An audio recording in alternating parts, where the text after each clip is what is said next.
안녕하세요. 오늘도 사연살롱을 찾아주셔서 감사합니다. 저는 30대 중반의 여성입니다. 아버지가 사고로 일찍 돌아가셔서 홀어머니 밑에서 외동으로 자랐어요. 생계를 위해 어머니가 밤낮없이 일을 하셔야 했기 때문에 저는 일찍이 남의 손에 맡겨지거나 친척집을 전전하기도 했고 형제도 없다 보니 늘 외롭게 자랐습니다. 그래서인지 결혼을 일찍 하고 싶었어요.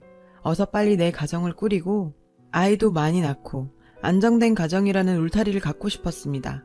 그래서 대학 졸업 후 들어갔던 회사에서 남편을 만나 2년 정도 연애하고 곧 결혼을 했어요. 서로 불같이 뜨거운 사랑을 한 건 아니었어요. 성격이나 집안 환경이 비슷한 데다 이 정도면 결혼해도 되겠다 하는 정도의 느낌만으로 성급하게 결혼을 결정했죠. 지금 생각하면 너무 어렸고 어리석은 생각이었어요. 남편도 저와 같이 외동으로 자란 데다 아버지가 일찍 돌아가셨거든요. 사랑보다는 연민과 동정에 가까운 감정이 더 컸습니다. 그래도 신혼 초엔 큰 문제 없이 무난하고 순탄한 결혼 생활을 했어요. 시어머니와 합가를 하기 전까진 말이죠. 결혼하고 2년 정도 됐을 때 남편이 시어머니와 합가를 하면 어떻겠냐고 슬쩍 얘기를 꺼내더라고요. 시어머니에게 자식은 남편 하나뿐이라 저도 각오는 하고 있었지만 이렇게 빨리 합가 얘기를 꺼내게 될 줄은 몰랐습니다. 결혼 전 남편과 단 둘이 사시던 시어머니가 너무나 외롭고 적적하시다며 우울증에 걸릴 것 같다고 하셨답니다. 남편은 시어머니가 하나 둘 아픈데도 생겨나고 너무 힘들어 하시니 합가를 해야 한다는 식으로 거의 통포조로 말하더라고요. 저희는 결혼하고 3년 정도 후에 아이를 갖기로 했는데 이유는 신혼생활을 좀 더 즐기고 육아하는 데 드는 비용을 좀 더 모아놓고 출산하고 싶어서였거든요. 그런데 남편은 아이를 낳게 되면 도움의 손길이 필요하다며 시어머니가 육아며 집안일이며 많이 도와주실 거라고 자꾸 합가에 동의하라는 듯 정당성을 부여했습니다. 전 너무 부담스럽고 갑작스러워서 선뜻 대답하기 어려워 주저하고 망설이는 모습을 보였더니 남편이 돌변하며 불같이 화를 내더라고요. 난 네가 그런 사람인 줄 몰랐어.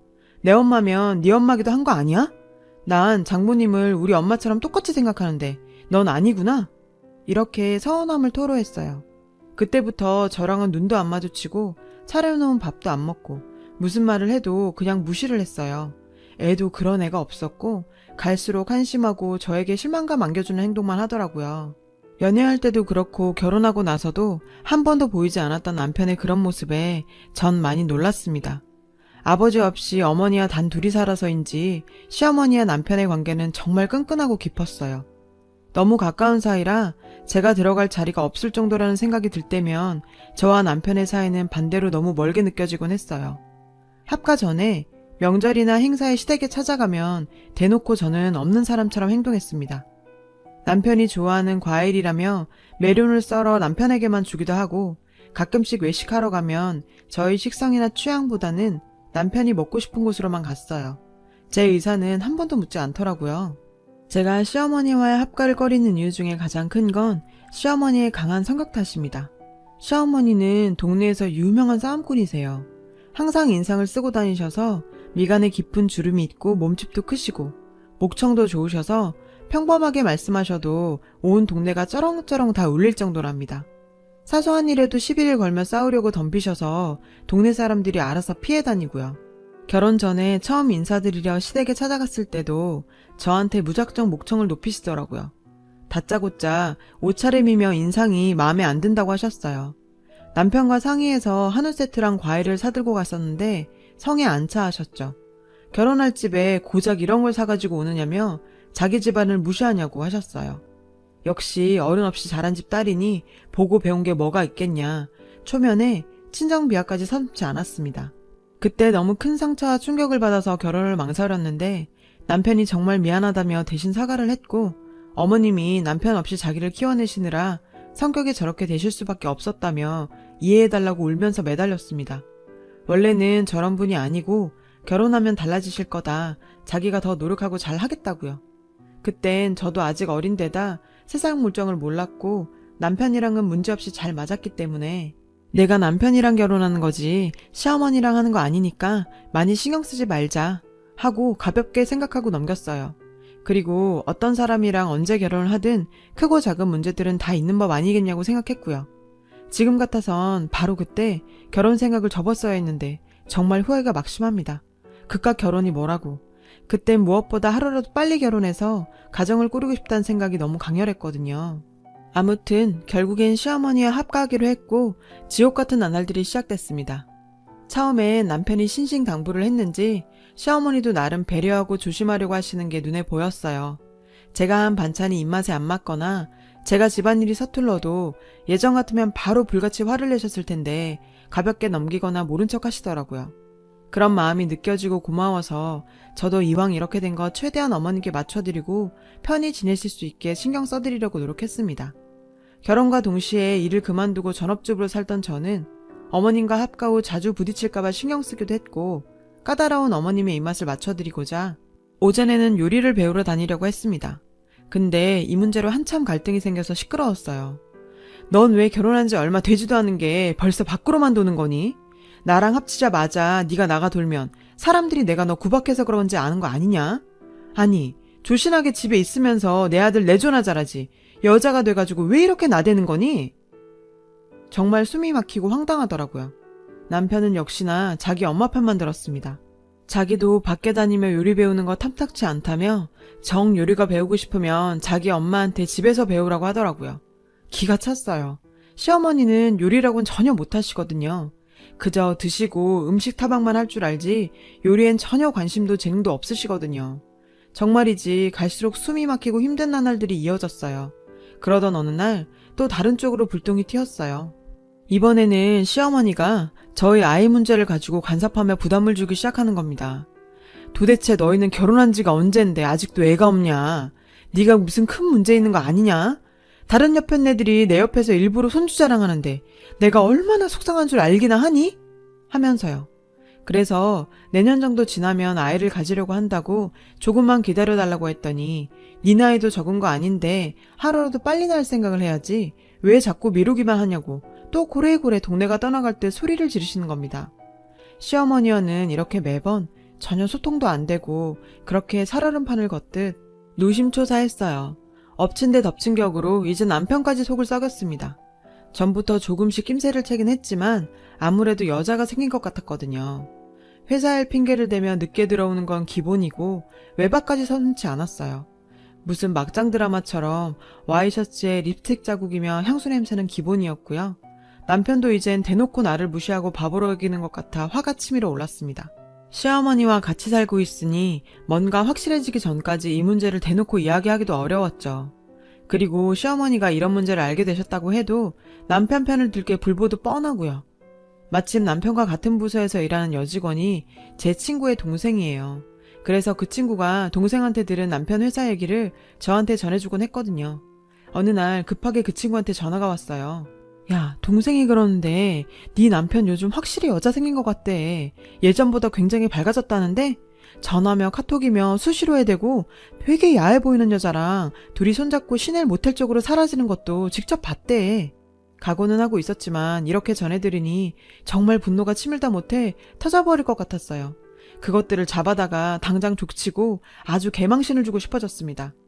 그런데 생각해보니 지금 이렇게 감정적으로 대응하는 것보단 증거를 모으고 타이밍을 잘 잡아서 제대로 처리하는 게 낫겠다는 생각이 들었습니다.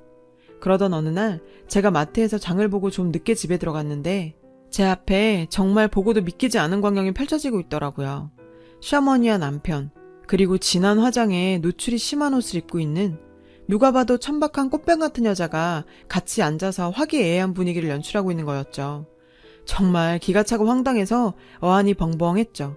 제가 들어갔는데도 아무도 아랑곳도 않더라고요. 완전 투명인간 취급에 전 없는 사람 같았습니다. 그래서 제가 그 여자에게 먼저 물었어요. 도대체 누구신데 여기 있는 거예요? 그랬더니 시어머니가 잠깐 움찔하더니 네 남편 회사 일하면서 알게 된 누님인데 일적으로도 많은 도움을 주신다더라. 얼른 인사드리라고요. 그 여자를 자세히 보니 정말 나이가 남편보다 최소 5살은 더 많아 보이더라고요. 저 여자가 남편한테 일적으로 도움을 줘? 정말 어이가 없네. 무슨 싸구려 술집 마당 같은 여자를 가지고 그걸 믿으라고? 그런 생각들이 저절로 들었어요. 제가 또 일적으로 만난 분이 왜 집에까지 와 있는 거냐고 물으니 시어머니가 막 화를 내는 겁니다. 네가 집안에서 살림이나 하는 게 뭘 아냐?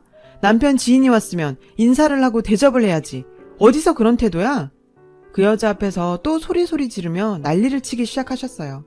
남편 놈은 외면하고 그 여자는 실실 쳐 웃고 있고요. 아, 정말 이놈의 집구석 그나마 있던 오만정이 다 떨어지고 억울해서 미칠 것 같았어요. 그래서 시어머니에게 어머니, 이 여자 누군 줄 아세요? 남편이랑 불륜 저지르고 있는 여자예요. 그거 알고도 이랬을 거예요?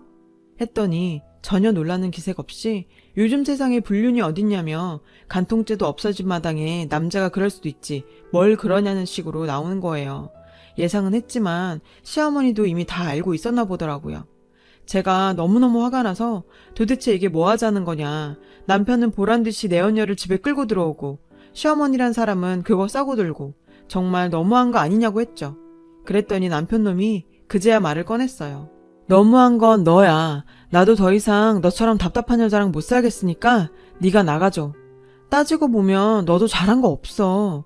네가 얼마나 여자로 안 보이고 매력이 없으면 내가 이랬겠냐? 라며 저를 벌레 보듯 보는데 정말 살인이 괜히 나는 게 아니란 걸 몸으로 느낀 순간이었네요. 네가 그딴 소리 안 해도 너 같은 인간하고는 더는 못 살겠고 더러워서 하루라도 빨리 너 같은 거랑 당장 인연 끊고 살고 싶어. 하니까 시어머니가 난데없이 저한테 달려오더니 뺨을 때리고 폭언을 퍼부었습니다. 어디 니깟 년이 내 아들한테 더럽단 말을 하냐? 빨리 사과해! 라며 고래고래 소리를 지르고 머리채도 잡혔어요. 그 천박한 여자가 시어머니를 말리며 어머님 살살하세요. 그렇게까지 했으면 됐어요. 이 여자도 다 알아먹었겠죠. 이러는 겁니다. 그때 정말 더 이상은 이런 사람들과 엮이는 게 소름 끼치고 죽도록 다 싫어지더라고요.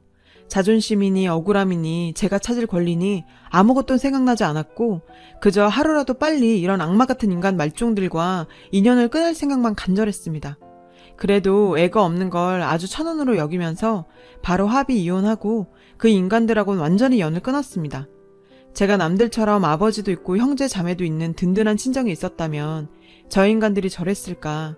제 처지가 너무 한심하고 가여워서 눈물이 났지만 그래도 나만 믿고 나 하나만 행복하게 살길 바라는 친정 엄마가 생각나서 얼른 대차게 내 길 찾아보자 하는 의지가 생겼습니다. 결혼하고 몇 년을 경단녀로 살아왔기에 할 수 있는 일이건 한정적이었고 그마저도 일 구하기가 쉽지 않았어요. 그러다 조리사 자격증도 따고 여기저기 발로 뛰며 알아보던 중에 작은 반찬 가게를 창업했어요. 나라와 여러 단체의 도움도 받고 지인들의 격려 속에서 서서히 가게 운영은 순조로웠고 나중에는 배달까지 하면서 직원이 10명 정도 되는 큰 가게로 성장하게 되었어요. 새벽부터 밤까지 신선하고 좋은 재료를 발로 뛰며 공수했고 레시피 개발과 손님 서비스에도 꼼꼼히 신경을 썼죠.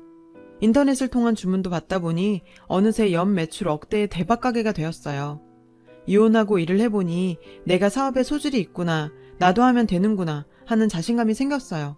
친정엄마와 같이 살고 있는데 어머니도 편히 모시게 되어 너무 기쁘답니다. 그러다 친구를 통해 전 남편 얘기를 듣게 됐어요. 전 남편과 그 여자가 결혼을 하고 살다가 그 여자가 집은 물론이고 전 재산을 다 갖고 튀어서 전 남편은 거지 신세가 되었다고요. 회사에서도 불륜남이라 은근히 손가락질 받고 그 여자한테 다 뺏긴 뒤론 완전 넋이 나간 채로 살다가 결국 회사에서도 잘렸답니다. 역시나 예상했던 결말이었죠. 그러던 어느 날이었어요. 반찬 가게에 꿈에도 보기 싫은 예전 시어머니가 찾아왔습니다. 정말 무슨 낯짝으로 여길 다 온 건지 누구한테 얘기를 듣고 온 건지 모르겠더라고요. 제 눈치를 살살 보더니 오랜만에 봐서 반갑다며 살갑게 인사를 하더군요. 정말 대단한 사람이구나. 사람이 뻔뻔하게 어쩜 저럴 수 있지? 하는 생각이 들더라고요. 무슨 일로 오셨냐 물으니 어디서 들으니까 네가 장사를 크게 한다고 해서 한번 보고 싶어서 왔다더군요. 그걸 봐서 뭐 하시게요. 전 그쪽 발끝도 보고 싶지 않으니까 다시는 찾아오지 마세요. 라고 매몰차게 얘기했어요. 그랬더니 갑자기 불쌍한 척을 하며 우는 신용을 하며 다가와서 제 손을 잡는 거예요. 소름이 확 끼쳤죠. 이게 뭐 하는 거냐며 손을 잡아 뗐는데 내가 잘못했다. 너같이 착한 며느리를 몰라보고 아주 꼬리가 9개는 달린 여우 같은 년한테 홀리고 속아서 우리가 큰 실수를 했다. 네 남편은 회사도 잘리고 너만 찾으면서 운다. 제발 나를 봐서라도 네 남편 한 번만 만나주면 안 되겠니? 저렇게 계속 두다가 내 잡겠다. 나 걔 잘못되면 못 살아. 너도 알잖니? 뭐라고요? 정말 어이가 없어서 제 남편이요?